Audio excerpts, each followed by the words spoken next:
Welcome to the Wellness Kitchen. Today we're focusing on foods that are essential for liver health.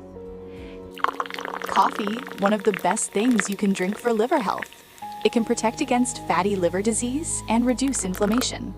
Fatty fish, rich in omega-3 fatty acids, which help reduce liver fat and inflammation.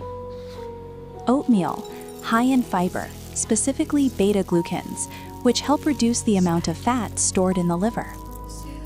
Walnuts, among the most beneficial nuts for reducing fatty liver disease due to their high antioxidant and fatty acid content. Garlic can help reduce body weight and fat content in people with fatty liver disease.